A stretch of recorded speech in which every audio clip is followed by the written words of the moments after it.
ආයුබෝවන් සියලු දෙනාටම අද අපි කරන්නේ පූර්ව ඓතිහාසික යුගය පිළිබඳ පූර්ව ඓතිහාසික යුගය ගැන කතා කරද්දී මෙන්න මේ ප්‍රධාන මාතෘකා හතර යටතේ තමයි ප්‍රශ්න අපිට ඕලෙවල් විභාගෙට එන්නේ.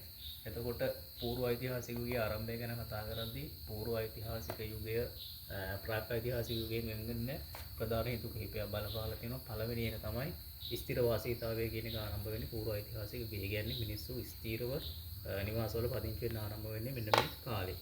ඊට අමතරව යකඩ භාවිතා කිරීම ආරම්භ වෙන්නේ. එතකොට පූර්ව ඓතිහාසික යුගයේ මුල් යකඩ යුගය කියන නමිනුත් හඳුන්වනවා. ඊට පස්සේ කෘෂිකර්මාන්තය ආරම්භ වෙන්නේ මෙන්න මේ පූර්ව ඓතිහාසික යුගයේ. ඒකත් විශේෂ ලක්ෂණයක් වෙනවා ප්‍රාක් ඓතිහාසික යුගය හා සංසන්දනය කරද්දී. ඊට පස්සේ මැටි බඳුන් භාවිතා කිරීම ආරම්භ වෙන්නේ පූර්ව ඓතිහාසික යුගයේ. ඊට අමතරව විධිමත් අභිචාර විධි මෙන්න මේ ප්‍රධාන කරුණු පහ යටතේ පූර්ව ඓතිහාසික යුගය ප්‍රාක් ඓතිහාසික යුගයෙන් වෙනස් වෙනවා. ඒක අපිට වැදගත් වෙන ප්‍රධානම කැලල තමයි මේ අභිචාර විධි කියන එක. එතකොට පූර්ව ඓතිහාසික මානවයාගේ අභිචාර විධි ගැන කතා කරාදී ප්‍රධාන අභිචාර විධි තුනක් අපිට දැක ගන්න පුළුවන්. ශිලා මඤ්ඤු සහ මැටිඔරු දුසානය සහ බරණී දුසානය කියලා. මෙන්න මේ ශිලා මඤ්ඤු සහ කියලා කියන්නේ ගල් පතුරු හතරක් වට කරලා බස්මාව තේද සහිත මැටි බඳුන් ඒක ඇතුළට දාලා උඩින් ගල් කියනකින් වහන එක තමයි ශිලා මඤ්ඤු සහ කියන එකෙන් හඳුන්වන්නේ. ඒක ගල් සොහොන් කනත් වගේ ස්ථාන උදාහරණ විදිහට ගන්න පුළුවන්. දෙවෙනි එක කියන්නේ මැටිඔරු දුසානය කියන්නේ මැටි වලින් හදපු ඔරුවක් එහෙම නැත්නම් මේසමක් හැඩේ ආකාරයට හදලා ඒක ඇතුළට මිනිහා දාලා පිරිසුනාට පස්සේ පස්මාව තේද සහිත මැටි මුට්ටියේ ඇතුලේ තැන්පත් කිරීම තමයි මැටිඔරු දුසානය කරලා තියෙන්නේ. බරණී දුසානය කියලා කියන්නේ විශාල මැටි භාජනයක් ඇතුළට බස්මාව තේද සහිත කුඩා මැටි මුට්ටි තැන්පත් කිරීම තමයි බරණී දුසානය කරන්නේ. එතකොට අභිචාර විධි පිළිබඳ සලකා බැලීමේදී පූර්ව ඓතිහාසික යුගයේ මෙන්න මේ ප්‍රධාන කුල වැදගත් වෙනවා. ඊට පස්සේ අපිට තවත් ප්‍රශ්නයක් යන තැනක් තමයි මේ ජීවන රටාව පූර්ව ඓතිහාසික මානවයාගේ ජීවන රටාව පිළිබඳ සලකා බැලීමේදී මෙන්න මේ උඩරංචාමඩම නිවාසයෙන් හම්බෙච්ච මෙවලම් කියන එක වැදගත් වෙන. එතකොට උඩරංචාමඩම නිවාසයෙන් වළං කටු එක පින්තාරු කරන ලද වළං කටු හමු වීම තුලින් එතකොට බලම් භාවිතාව එහෙම නැත්නම් මැටි භාවිතාව පිළිබඳව අපිට අදහසක් ගන්න පුළුවන්. එමෙන්න යකඩ හා ගල් මෙවලම්. ඒ යකඩ සහ ගල් මෙවලම්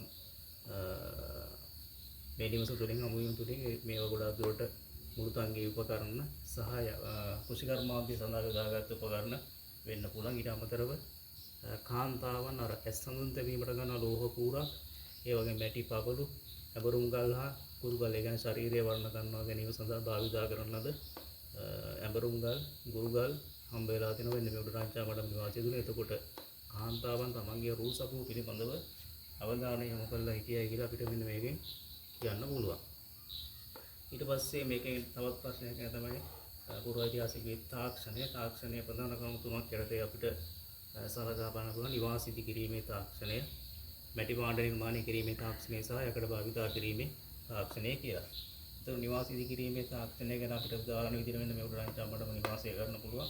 එතකොට ස්ථිරවාසීතාවයේ ආරම්භ වීමෙන් පස්සේ නිවාස ඉදි කිරීම ආරම්භ වෙන මේ පූර්ව ඓතිහාසික යුගය පදනම් කරගෙන. එතකොට ගිලාන ඔබසින ලෙස ආයත චතුරස්‍රාකාර අන්දමට පොළොවට ලම්බකව නිවසක් ඉදි කිරීමේ තාක්ෂණය එන්න මේ පූර්ව ඓතිහාසික මානවයා දැනගෙන ඉඳලා තියෙනවා. ඊට පස්සේ මැටි භාණ්ඩ නිර්මාණය කිරීමේ තාක්ෂණය යටතේ පූර්ව ඓතිහාසික මානවයා සුදුසු මැටි වර්ගයක් තෝරා ගැනීම, ඊට පස්සේ මැටි පදම් කිරීම, ඊට පස්සේ සකපෝරුව ආශ්‍රයෙන් මැටි භාණ්ඩ නිර්මාණය කිරීම, ඊට පස්සේ ඒක පුළුස්සා ගැනීම, වර්ණ ගැනීම, ඊට පස්සේ ඒවා නියමිත උෂ්ණත්වයට පුළුස්සා ගැනීම, මෙන්න මේ කාරණා හින්දා මැටි භාණ්ඩ භාවිතා කිරීමේ තාක්ෂණය පිළිබඳව අපිට අදහසක් ගන්න පුළුවන්.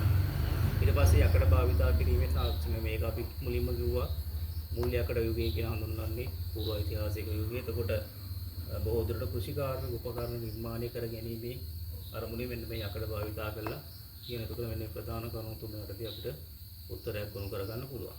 ඊට පස්සේ ජනාවාසවල ස්වභාවය මේකත් ප්‍රශ්න කරගෙන තැනක්. එතකොට ජනාවාසවල ස්වභාවය ගැන කතා කරද්දී උඩරංචාමඩම නිවාසය තමයි අපිට ගන්න දින උදාහරණය. එතකොට ඒ නිවසේ ප්‍රමාණය 10.20 මීටර, 6.80, ඒ කියන්නේ දිග පළල ප්‍රමාණය. එතකොට ඒක ආයත චතුරස්‍රාකාර අන්දමට දිත්ති ගිලාන ඔබසින ලෙස ඉදිරිපස පිටිපස වෙන් වෙන පරිදි මැදින් බිත්තියකින් වෙන් වෙන පරිදි තමයි මෙන්න මේ නිවාසය හදලා තිබුණේ. එතකොට වහල ගැන කතා කරද්දී වහලට ඉලුක් මානා වැනි දෙයක් දැම්මා කියලා අපිට හිතන්න පුළුවන්. එතකොට පූර්ව ඓතිහාසිකයෝගේ මෙන්න මේ ප්‍රධාන කරුණු හතර යටතේ තමයි අපිට ප්‍රශ්න ලැබෙන්නේ. එතකොට මේක පිළිබඳව අධ්‍යයනය කිරීමෙන් අපිට ප්‍රශ්නයකට උත්තරයක් ගොනු කරගන්න පුළුවන්. එහෙනම් අපි ඊළඟ වීඩියෝ එකෙන් හම්බෙමු. සියලු දෙනාටම සුබ දවසක්.